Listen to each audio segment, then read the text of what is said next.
Welcome to the ECTA conference, and in particular, welcome to this presentation entitled "Our Kindy's Journey Navigating Aboriginal and Torres Strait Perspectives," presented by the fabulous Belinda Rule. We're going to hear a little bit about Belinda and her experience. So Belinda noticed a rise in the number of children who had high-level needs coming into kindergarten. So she decided to try a strategy that no one else had before in C&K centres. After some initial therapy.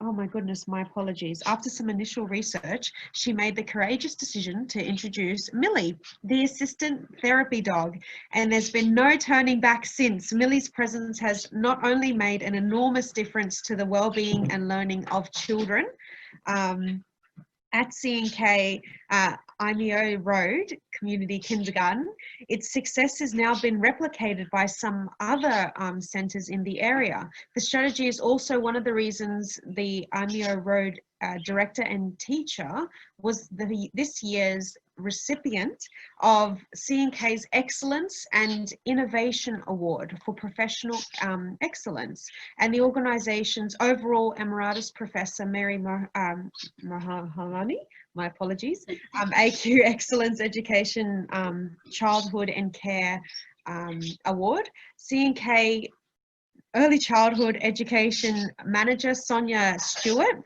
says Millie's active presence has resulted in measurable growth in every child's learning disposition. It has also increased the peace, purpose and endeavour in Belinda's class. Millie, the therapy dog, supports the children's social, emotional, spiritual and intellectual learning and character by her calming presence, which is essential for those little ones who have or are experiencing trauma and challenge. Sonia says, the empathy and unconditional love Millie shows the children, no matter their challenge, is something wonderful to watch unfold.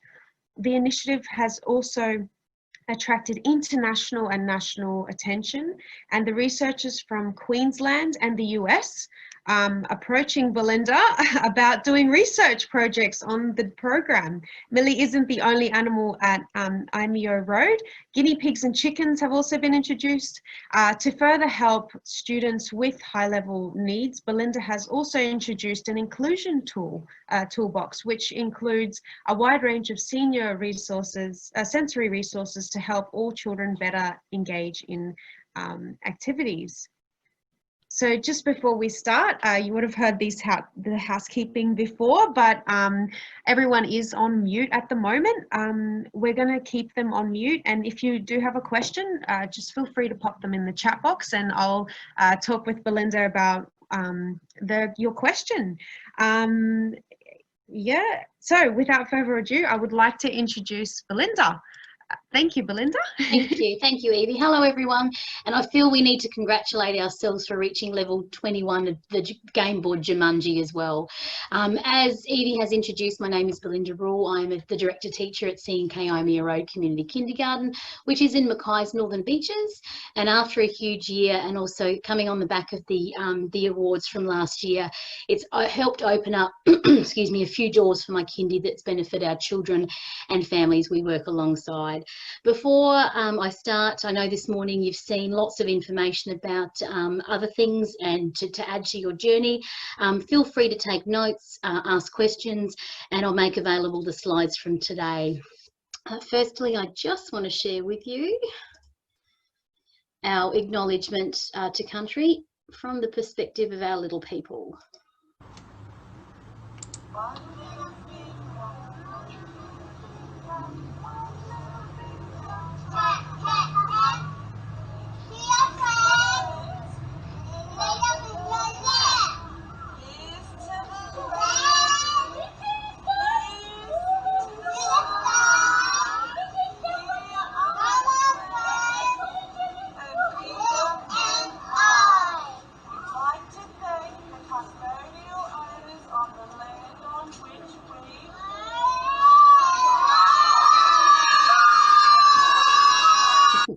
And thankfully, we can always rely on that one or two children that make a lot more noise than the others. So that is the slide there is the acknowledgement that a couple of years ago the children decided that they wanted to do, as opposed to the normal adults version, I guess. And we have the acknowledgement on our gate as well. Where I live, it's purposeful that previous to this presentation we can now acknowledge the Ibira people on Niue land, who are our custodial owners of the land on which our kindy is placed. I think it's really important to acknowledge that I am a non-Indigenous woman who teaches little people from all cultures and abilities. I also need to thank my amazing staff and regional team and our C&K Central team, as well as our families and the little people I have had the privilege to teach, to understand our work. It is really important to understand the context and the logistics of our kindergarten. Across our team, we have a deep commitment to provide equity and high expectations for all children.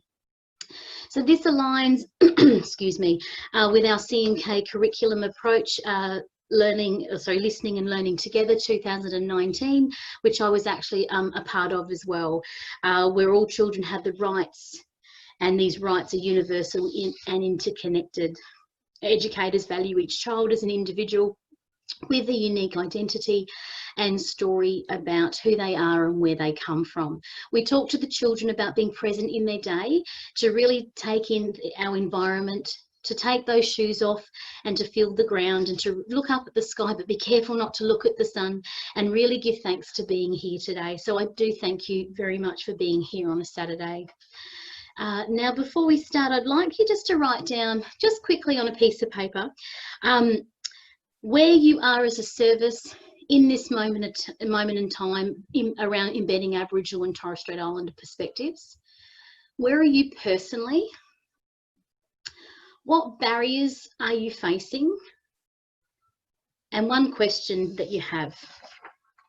And just keep that to the side for a moment, because I feel that you probably all are doing and embedding things that you have been for a very long time, and that we're already doing as well.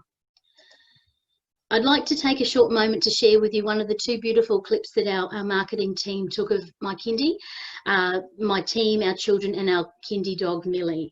The lens you're looking through that I'd like you to use is that of culture. What can you see in our classrooms? What can you see in the backyards? What interactions are the children having? And you say to mom and dad and all your friends in a big long house. And they teach you. I want to teach you and I love you. Belinda is a very passionate person and really reflects and does that so well as a leader of the service as well. She's always bubbly, always ready to take on a challenge, and comes through the other side shining. You can see that as an educator, Belinda does take on any interest, any idea that came from a little person, and just runs with it. I realise that when children come to us, the playing field's not equal, so we can't treat them equally. We have to provide them with opportunities to level out that playing field. She actually developed an inclusion toolbox that was just everything that she had thought of, and what had worked, and all her knowledge that she had gained for inclusion children that she put together. Long-term benefits of the inclusion toolbox is that Belinda has been able to share that among her colleagues, which will help support other educators coming through to look at different strategies and help build upon their professional knowledge. The service currently has a service dog, Millie. Belinda has researched and found that with bringing animals into the service, it really helps settle children with inclusion needs. Because she's got a soft nature, is really good with the kids, puts up with a lot, that she is just a good member of our team. She treats all the children differently according to their needs, and she's imperative to be able to achieve some of those really good goals for these children, so the parents love having her here. It really makes me feel happy. It's always one of those things that brings tears to my eyes, and the fact that 5-minute clip took all day was ever so interesting as well. Now, my goal by the end of my yarn is to give you all an idea of how we have navigated and still are navigating this important work. Work that is with the families, about our families, the little people we teach, and about their cultural heritage. Now, Millie, as mentioned by Sonia, is an integral part of our work, and as I said in the clip, I realise that little people come to us with the playing field not being equal, so we can't treat them equally. We must provide opportunities to level up the playing field, and our space also needs to be culturally safe, which is incredibly important. And we also have the risk assessments in place. The department know, and she was involved, well, she wasn't, her behaviours, I suppose, were a part of the C&K policy and procedures around around keeping dogs and keeping animals that was created around Millie. And we do have this little note on the sign on the front gate, just to let people know that she's there. That came from critical reflection as well. Poor Millie, she is loved. This little girl loves her all the time, and they've got a very good working relationship as well. Now, our journey to embed Aboriginal and Torres Strait Islander perspectives at C&K Eimeo Road Community Kindergarten did start a few years ago with the introduction of embedding Aboriginal and Torres Strait Islander perspectives in early childhood, otherwise known as ECTA. This presentation is based on an article that I wrote for the Department of Education in September of last year, which was at the same time I was approached to present at the ECDP forum around our work in the inclusion space. So 2 different articles, 2 different audiences, but there are, of course, crossovers. There are 9 members of our diverse team that are all wonderful, passionate educators who come from non-Indigenous and Aboriginal, Torres Strait Islander and South Sea Islander backgrounds. The degree of knowledge does vary around our First Nations people, and we acknowledge our journeys are all at different stages. We also recognise that our Aboriginal, Torres Strait Islander and South Sea Islander staff are still uncovering their own culture. We do not place any unnecessary pressure on them to tell us all that they know. However, with permission, I'd like to just unpack a little bit more about these 2 strong women who have had very similar yet different experiences and are at each stage of different stages of their lives. Now, Miss Julia is a strong 19-year-old who identifies as Aboriginal and Torres Strait Islander and is a part of a large family. She is still discovering her place, and her younger brothers have attended our kindy over the years. We uncovered Julia when she was a student as a Year 12 studying in her Cert 3 in Child Services. During the last year of her high school, she had a specific moment that defined her in my eyes. And Julia is this young lady standing here with the little girl with the pink hat. And of course, it defined her in my eyes for all the right reasons. It had been a particularly rough week, and no doubt the staff and I had an intense week as well. I just shared with Julia some information about one of our little people around their family challenges. She looked at me and said, and she didn't at that stage talk very much. Now she talks heaps. I can relate to John's relationship with his mum because it sounds like mine. My response to her was, this is your moment, and this is why we do the job that we do to make a difference. Julia smiled at me for the first time, for one of the first times, and that I'd ever seen for the time that she'd been with us for 12 months. In that moment and during her interview, then I recounted that with Shelley, that we had seen that day, and that same smile responded again to me in that interview when I told her what I remembered. And it was then I knew that we had our apprentice. And this is Julia with Miss Kay, who is a very skilled risk taker at climbing fences. We love and embrace her. And this is, so this video I'm about to play, it's the second video that our marketing team put together, but use the same lens that you would use before, the cultural, looking at it through cultural lens. Look at the children, the resources, the classroom, the background. It's not staged. These things are actually embedded within our day as they unfold. Oh, this is our kindy, yeah?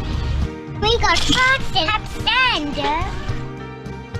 Belinda's passion is infectious, and from that, She instills a thrive within other educators to be better. I suppose her true love was being with the children and for the children as well. These parents would move heaven and earth for their children, so why shouldn't we? Yeah, we're achieving really well, but we could stop at that, but that's not necessarily in my nature to do that, and it's not in any of the girls either. We learn from her. She has so much energy that she puts into work and the children learn so much from her, and the children have learnt so much from her. What gets me to come to work every day are my staff. They are a group of really passionate and strong women. They support every crazy idea I have. She comes in and she says, "Can you do this?" And I'm thinking, "Can I do it?" And she's like, "Yeah, you can do it." I've always talked about doing my diploma, and I've done it because of her. Without her, I don't think I would ever do it.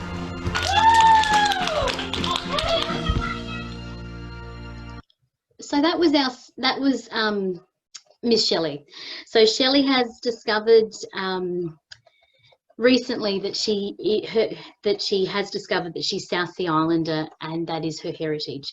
So as you can imagine, I'm so sorry, she is learning more about her family, and as the days go on, she was a parent a few years ago, and once her babies were at school, she decided to do further study.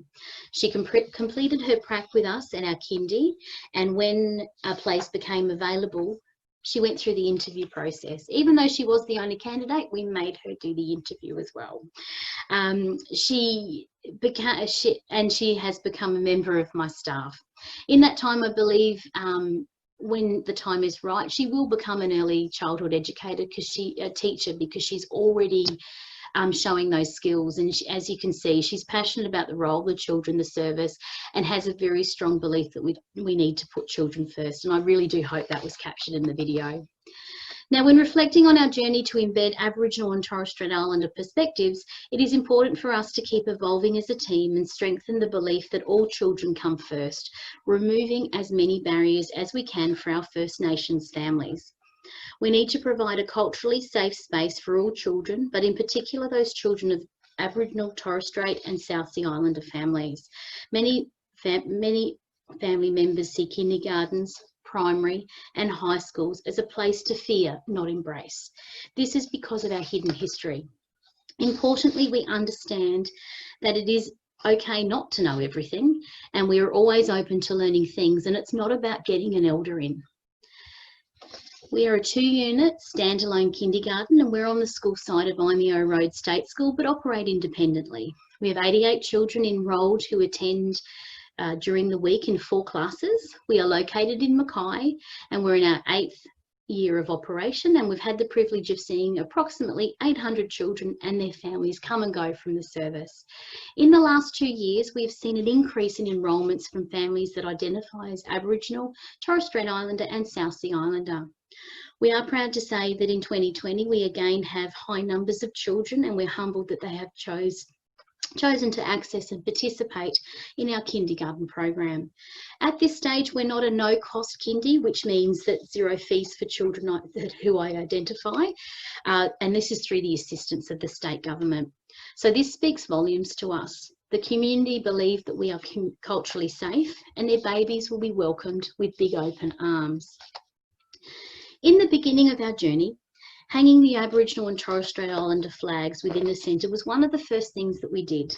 We also set aside Wednesdays as our cultural day, wearing our Aboriginal and Torres Strait Islander shirts and focusing on experiences that relate to our learning at that time. Now, as we have evolved and grown in confidence, we wear our shirts throughout the week, and it's natural for us to weave Aboriginal and Torres Strait Islander perspectives into what we do each day. During Harmony Day a couple of years ago, we worked with the children to help us do our sign that's out the front of our kindergarten, and each handprint is of the children that were there at the time, and it also is a colour that is used from every those flags, as well as our South Sea Islander flag, and also orange for Harmony. Within our learning spaces, we have different types of fabrics displayed: pillows, resources, the map of languages, our acknowledgement of country, kangaroo skins, natural and recycled loose parts, symbols on stones, cowhide pillows, storybooks, and so many more simple things that represent and pay respects to our First Nations people. Although we are very aware to avoid tokenism and the need to be more authentic and meaningful in everything we do when embedding Aboriginal and Torres Strait Islander perspectives into our kindergarten program. Resources aren't just in one corner. They're throughout the kindy on shelves, displays for the children, and they're able to interact with them. Here are some more parts of both classrooms. And we seek feedback from our families and community about our program, and there is deep thinking about connecting with and learning the learning that is occurring, and with our Aboriginal and Torres Strait Islander peoples. Here are a few photos of activities that we've set up over the last 6 to 9 months as provocations that have the children's goals in mind. It is important to note that these things are well balanced and mixed with other resources. Nothing is more powerful when you're approached by not one, but 2 parents to tell you about how their children danced in a performance to commemorate a historical moment in time, such as recently in July of last year, where the decision for 22 parcels of land that was handed back to the Widi people in Nebo, which is not far from Mackay, it's just outside. The pride in both mums' faces as they recounted the performance. This then was mirrored by both children as well, and they were very, very proud of what they achieved. Now, we took our time setting up our reconciliation action plan through Narragansett, and we have displayed this in our foyer and also on the windows, one of the windows of our kindy bus. As you can see from our beautiful backyard, we have plenty of outdoor open space with a great deal of shade, a cubby house, stage area, a boat with a boardwalk, a sandpit, a mud kitchen, and a well-established garden. And this garden and backyard has changed over time. Our bush tucker garden that was refurbished by one of the local businesses, and many of those plants in our garden are used in Play-Doh to help children engage the senses, and the berries on them also change colours, and it's amazing to watch their little faces just go, oh, that was a berry and now I have purple Play-Doh, and that's all done naturally. We are also learning more about other plants, and that we're continuously adding to our bush tucked garden, as well as our Explorers Club, which I'll show you a couple of pictures of that in a sec. And our Explorers Club is our nature space, which is on our kindy property, but just inside our fenced boundary. These are some of the herbs and plants we use in our garden. Some rosemary, some aloe vera, and curry plants, and also this is the beautiful plant that has the berries that change the Play-Doh. And now this is our Explorers Club area. Bunnings have helped us a lot with this space, as well as a previous parent who, when waiting for her children at the school, will potter around and pull out weeds and plant some safe clippings from her garden. This space is somewhere we would go with either a small group or one class at a time to either plant new plants, weed, pick up rubbish, and it has been used to just engage with nature.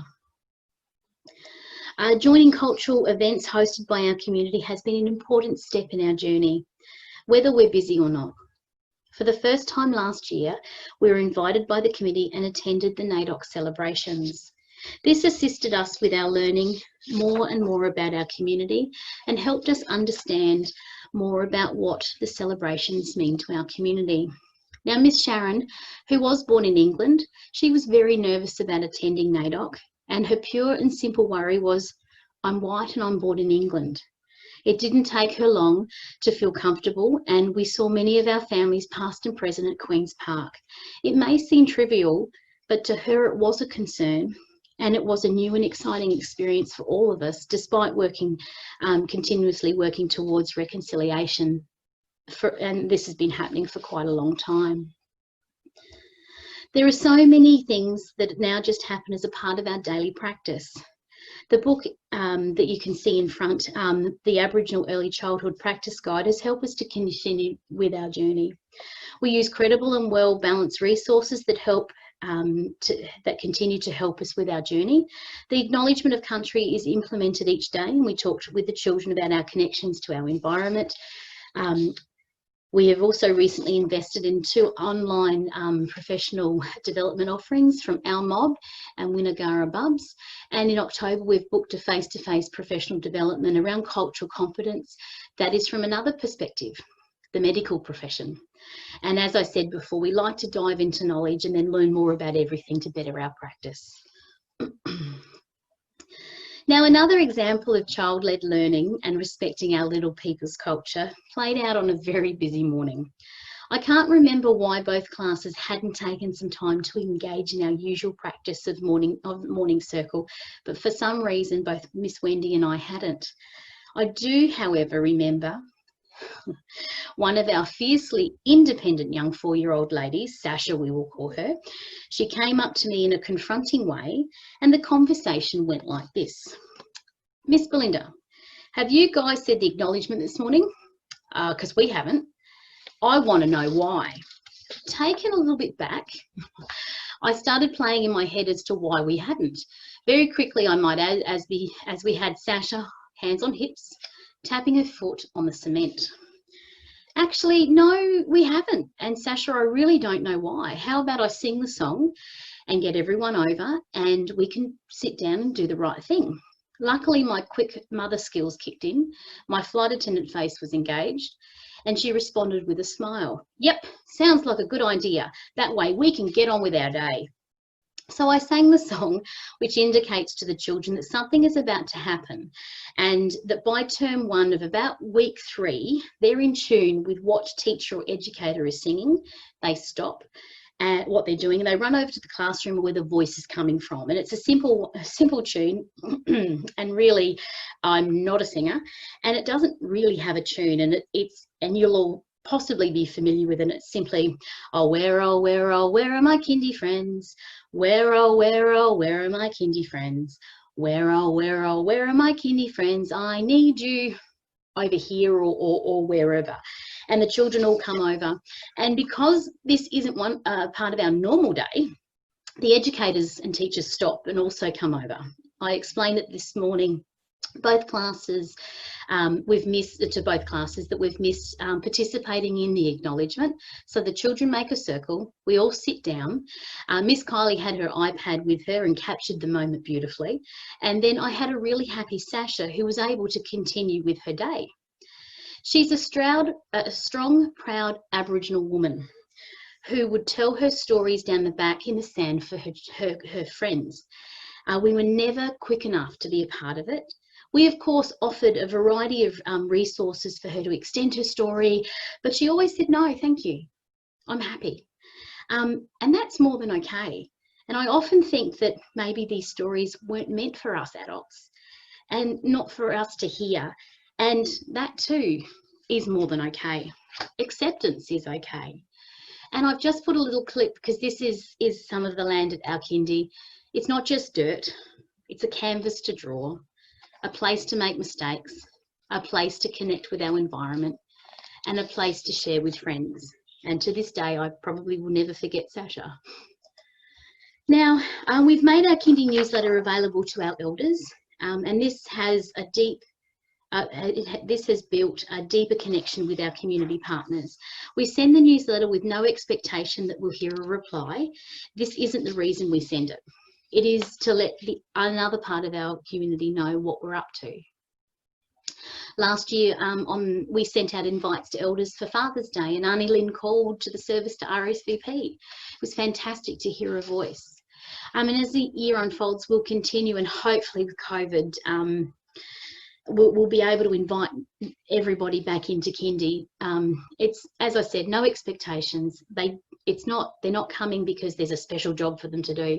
It's just time for them to be and to connect with us. I guess to really find out what we want as well, and that's okay because that's our journey. Now, this is the newsletter. This one's a very large one. It's a 3-page document. Usually it's 2, but we must have had some other, this was the first term 1, so that's why it was more. And we also make sure we have the flags as well as our South Sea Islander flags as well. Now, our Christmas hamper project began a few years ago. In the beginning, Miss Sharon voiced her idea around being part of one of the local radio stations in their giving project. And at that, as the time has rolled on, we reflected about our needs, or what needs our direct community had. And because the Mackay Children and Family Centre are linked with C&K, we thought that this connected beautiful with our philosophy. It evolved through critical reflection about our connection with the Family and Children's Centre, and our children are heavily involved in this project. We reflect on what it means to have absolutely nothing. So we are given de-identified names from the CFC. We brainstorm the ideas by the children. We write down all their ideas. We may need to vet a couple of them because sometimes a brand new car doesn't fit into the basket, but their ideas are valid. And our families have the option to opt in or opt out. It's not something they're held to. And of course, last year we seek permission from the families to use the kindy bus to deliver the hampers. This year, a kindness project was made available, I guess, from COVID, and a simple yarn with the children about missing our grandparents and our friends. So we decided to create some paintings for the residents of Kerrisdale Gardens, which is a local nursing home and assisted living facility. The children painted and created, and then we delivered these pictures. And we did actually get a response from them. We also have a mum that works there, and she did say that during her work, she does see the pictures there and how much of a big difference it made for the residents. Then for us, a natural progression happened. I was actually talking to Auntie Rachel about giving us some help around her chickens, but that's a completely different story. And she mentioned how lonely she was, and the look in her eyes just broke my heart. So I took this piece of information back to my children and to the other 3 classes, and then we thought about how we could help her. The children didn't take any more convincing to continue artwork, so we painted and painted, the children painted. And then I thought about contacting our Department of Aboriginal and Torres Strait Islander Partnerships, or DAPSIC is what it's called here in Mackay, to find out if we could connect to our elders who might themselves be attending a nursing home. I actually found out that Mackay does have a place that caters for elders and olders, and it's called Yamani Aged and Community Care Service, and Elizabeth was able to get the children's painting to them. And Auntie Rachel took some time to write back, and it brought tears to our eyes. And one of the children did say, "Warms my busy heart." So they were very proud of what they had achieved there as well. And prior to this, we put ourselves in touch with DAPSIC, and this is where we were invited to attend Bindi Top community meetings, and this strengthens our stance in the community and commitment to embedding the Aboriginal and Torres Strait Islander perspectives and helping us with a deeper connection with our families. We see ourselves as a holistic kindy. We do help support all of our families, and a few years ago it saw us reflecting on the data from the Australian Early Development Census for 2015, I think it was the information we looked at. We wanted to provide a way for Aboriginal and Torres Strait Islander families to participate in any incursions and excursions throughout the year without a cost. So we set a goal to fundraise to allow this to happen, and that average is about $8,000. So all families help out, or most families help out those that can afford the transport and the time. And it might be everything from when the Bunnings, we got the last Bunnings sausage sizzle before all COVID happened, so we were able to then put that into the project. We actually had a couple of incursions happen just before we weren't allowed visitors, and we probably won't have excursions this year, but we have certainly got our incursions booked, and we're just waiting for permission from C&K to allow that to happen. So it's very busy, and we embed this in our QUIP staff meetings, and as I said, use this document to inform our practice. Now, just a moment of reflection. As teachers and educators, we have the opportunity not to inspire not only little people, but the parents and their grandparents who were their first teachers.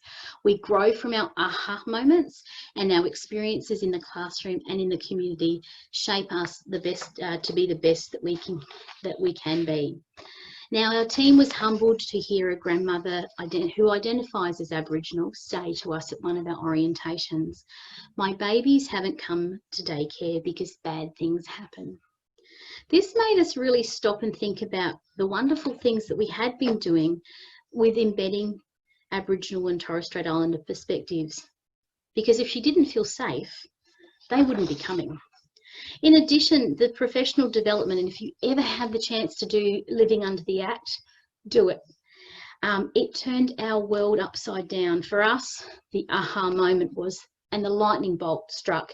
We have elders and elders that are walking around Mackay who still have their permission cards in their wallets just to feel safe. And it's really important to keep that in mind, because for them, although they know that they don't need to have it, but they need to have it. In this slide, we have a group of children that are working on what they think identity means. I've also put a couple of slides in here about our collaborative learning and planning journal to showcase the children's work, and it was about identity, their family, their mob. That slide that you see, that's where the learning came from, and this particular slide here is the brainstorming, and some of it was our provocation, but a lot of them were starting to identify that they were different, same but different. And I love what Lamar says, "I like my eyes, my smile and my skin," and he is a very quiet, proud Torres Strait Islander man, and I can't wait to have his little sister next year. Now in this next slide, you will see a beautiful poster of a woman. This is Annie Maud, and she features in the Mackay Elder Poster Project. This seems to be a very beautiful segue to a yarn I'm going to share with you, which she wouldn't mind me passing this on either. The yarns I've had with Annie Maud over the years are special. They ground me, and I appreciate the knowledge and personal history she shares. These moments hold a special place in my heart. The beautiful yarns we have sharing these stories really opened up to my eyes as to what the city gates in Mackay actually meant for our Aboriginal, Torres Strait Islander and South Sea Islander people. They were actually for keeping those that identified out of town, keep them out of the town heart and onto the reserves. Or when she was young, the Pioneer River, which is full of crocodiles now, so she did really well, was a place to swim and catch fish and to do her family's washing using the big boulders to do this chore. What blew my mind, this wasn't very long ago. This beautiful Torres Strait Islander woman, the matriarch of her family, wasn't welcomed in our wider community. I find this really hard to fathom because now she's widely sought after. She's respected, and she's one of the community's go-to people during times of need. There is so much more to learn about Australia's hidden history. So these experiences have shaped me, have given me the courage to explore, to ask questions, and to learn not only from our children, their families, but our community. I think I can confidently say that we are embedded within the community, and we don't know everything. But we are a part of the village, helping and supporting our families. Not necessarily teaching the children about family ways, because that's not our job. Since becoming a teacher and director, I've witnessed more trauma, family challenges, alcohol, drug issues in this time that I wish to recall. However, it's the reality of what we do. Now, last year I had one of our mums who felt so comfortable enough to tell me that she and her family had been homeless for 4 weeks. Being the holistic kindy, we swung into action. My staff fed the children afternoon tea and distracted them while I explored new concepts about how to help this family. I couldn't understand how this family wasn't being helped.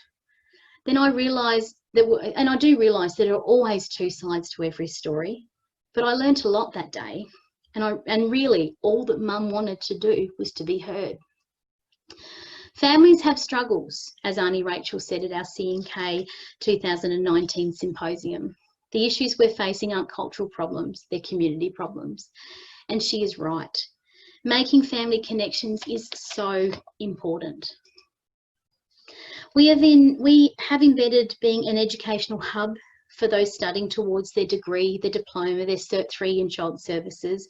We're proud of our connections from ECTA University, our local high school. Mackay Northern Beaches State High School not only send their year 11s and 12s to us for their hours, for their prac, but we also have a beautiful connection with the year 8s, 9s and 10s, the reluctant readers, all students from different walks of life. Our children are accepting of us, just as we are accepting of them. It's reciprocal and heartfelt, and we truly learn from them. Ongoing reflection and discussion with families has always been an important part of our learning. We reflected on our signing in process for the children, and we changed from the dotted outlines to the grey solid Queensland Beginners font, because we were reminded that many of our current families use this form of art in their everyday lives. So we changed our practice. Now, I have to share with you this story about Peter. Well, that's what his name is in this story. We have a student teacher, Miss Mel, with the sunglasses on, and I just want you to remember that at this stage she was a student teacher. So she was studying her Bachelor of Learning Management in Early Childhood at our kindy, and I was just finishing off my last year of uni, so we were working together for a little bit. It is really interesting how small the world is, let alone how Mackay is, and just keep in mind, as I said before, just keep that in your thoughts, and also the lasting impact that we as teachers and educators have on any child in our care. Throughout the year, Shelley and I had helped Peter's family, a family with deep embedded trauma. Both young boys were hard work for mum. Peter would come to kindy kicking and screaming. Every time we have a little person who presents with these challenges, we unpack them at staff meetings and during morning briefings and really go through our toolbox of strategies and resources to try and work out how we can help anyone. We didn't really have any information on Peter, as his mum wasn't forthcoming with any. Not because she didn't think we needed to know, we needed to earn her trust. I was able to call on the community to find out a little bit more about Peter's family, and this helped a great deal. We'd already worked out that he was a very proud young man who just happened to have autism level 2 and is Aboriginal. We learnt more from him about the importance of culture, time and space than any other 4-year-old has ever had the pleasure of teaching me. We, of course, had our days where Shelley and I would just look at each other, and the meltdowns were so severe and so scary that we didn't know what to do. But then something clicked.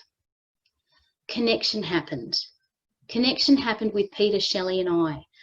I think he could see that we weren't going to raise our voice. We were going to give him space as well as boundaries so he could predict our movements and our script.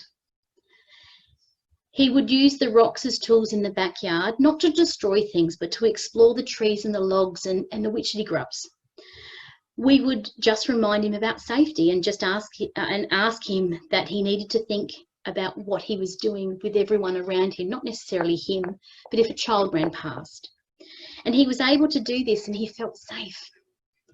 Because we also communicated with our other teammates, and there weren't any, oh, stop that moment, you'll hurt someone. It was letting him be. So we start our transition to prep. Peter's distance travelled has been huge. We'd established a deep trust with mum, and she's opened up to us about everything. So in one prep transition visit, and of course this is only one of the two sides of the story, and it isn't our local school, the teacher and the teacher aide destroyed 10 months of work. Second transition visit, I was able to send Shelley to the school, and the teacher told Shelley, I know what I'm doing. I've been teaching children for ASD for 25 years and they're all the same. No mention of his cultural heritage either. So we had a conference call with mum, spoke with the principal of the school, and we thought that we had put things in place for Peter's transition to school. We were so nervous. 2020 rolled on, and in the first 2 weeks I received a distressing phone call from mum. asking for help, asking for us to email the school again to provide the transition statement and the list of strategies that we also use for Peter again. So I did, and as you can see in this next slide, this is the evidence.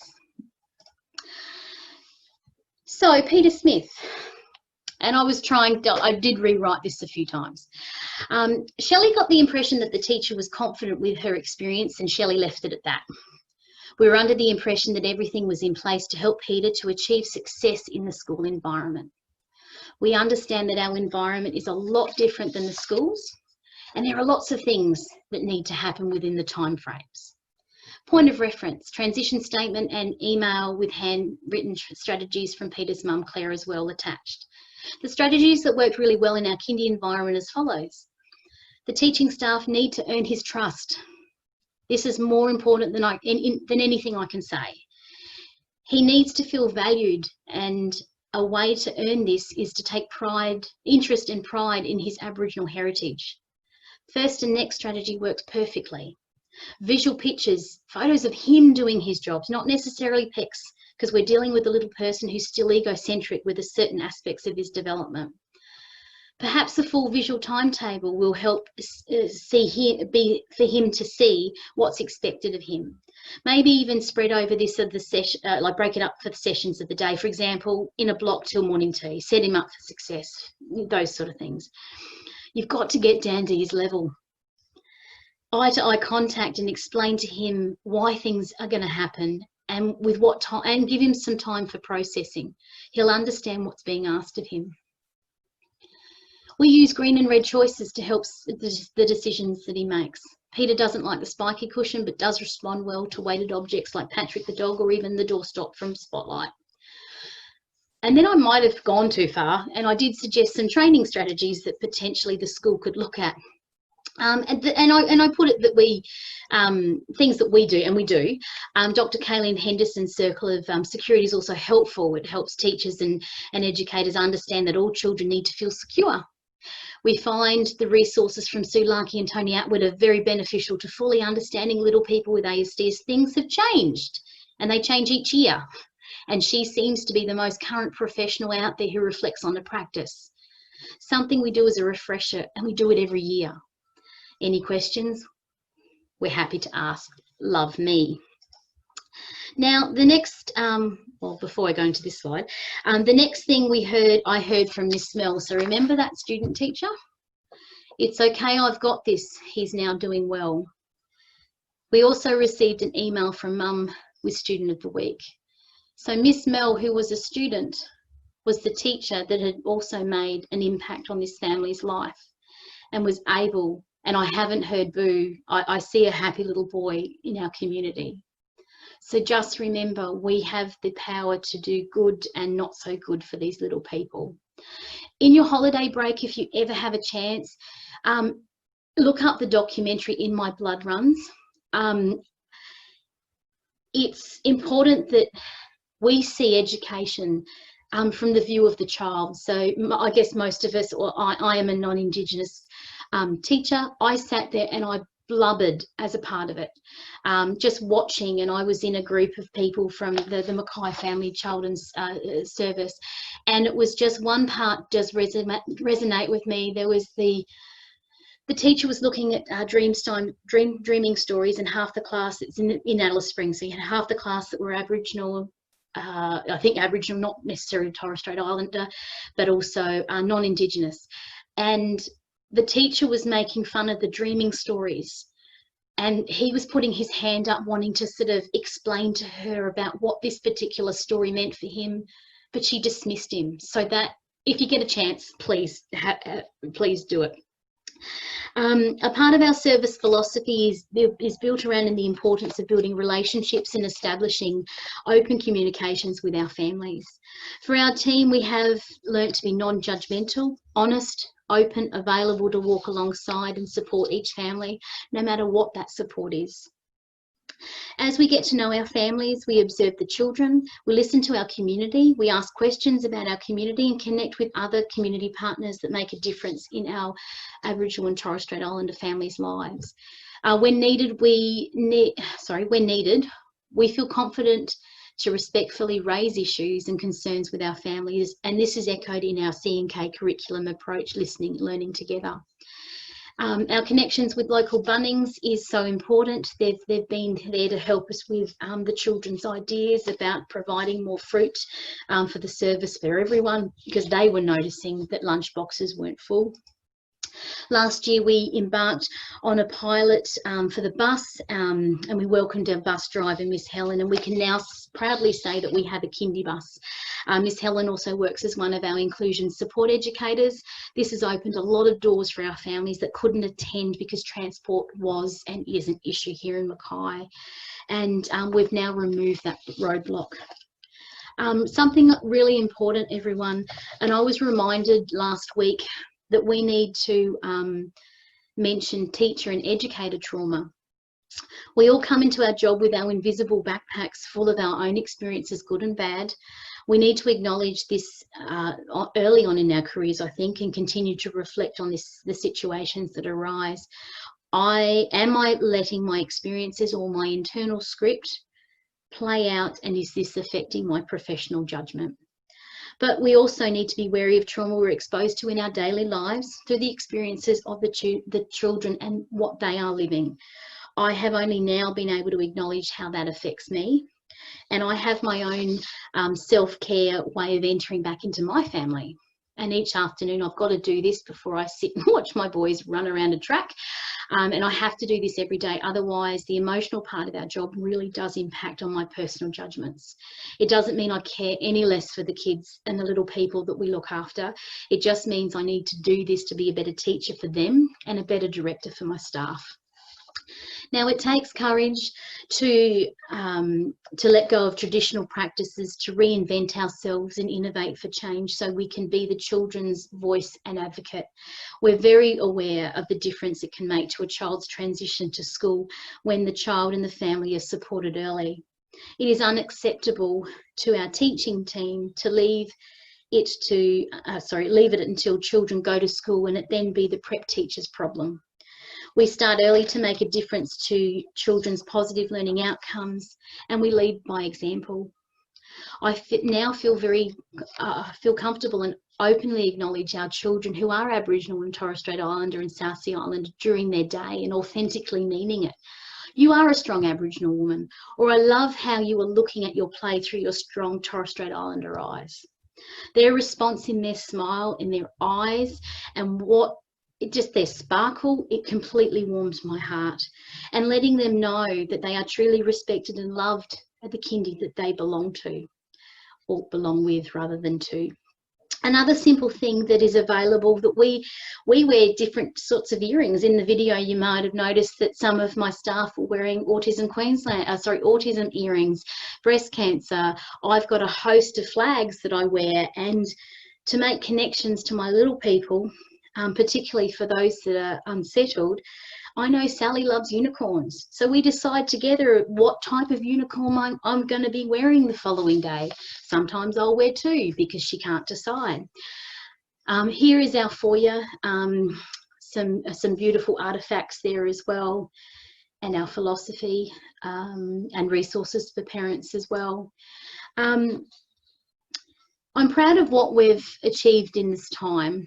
What's next? Things that are on our list, and I've again pitched to the local high school about working together on a mural project that will hopefully link us to them from a cultural perspective, continuing to work with Bunnings and the men's shed around a planter box display that will greet families as they walk up the stairs. It's not about getting an elder in to do learning experiences with the children. It's about building these precious relationships with the community. Our community has a lot going on with the teenage youth, so we know they're busy. So we're not going to take them away or ask them to split themselves to be with us, because they need to be able to work with them. As we're all open to learning more about ourselves and understanding our First Nations people as a long, rich history, we're always trying to create a safe space for our First Nations people so that they will feel happy to visit our centre. We are in no rush with our journey of embedding Aboriginal and Torres Strait Islander perspectives. It's about respect and reconciliation and doing better. To finish up, I guess, what can you do right now? What will you change in your practice? What are 3 things you'll take away from this session? Just some things to think about. If you feel comfortable with sharing, you're more than welcome to.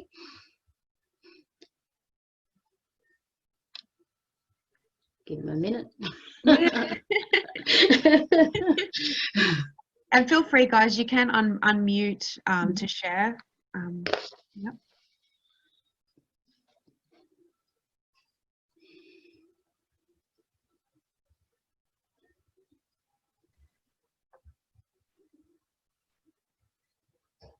It's always confronting, I think. I hate doing it. I will just share what's been said in the chat box. So Wendy said that we acknowledge you and your team, Belinda, for the culturally safe space you've created and for the children and their families and communities. We respect the intentions behind your inclusions. No tokenism is presented here, Belinda. Well done. Love the South Sea Islander flag. Love Wendy and Nicole. Thanks, ladies. Yeah, and has just said, what a beautiful and honest story. So excellent. Well, thank you. And I'll just share this with you just to wind up. My little proofreaders, I had some help from my 2 little darlings here, taking a moment of our day just to make sure that the staff photos looked right. So they were very, very helpful. My amazing staff, I have to thank. This was this week in Mackay, and yes, we are wearing Ugg boots. I didn't realise that till Friday night.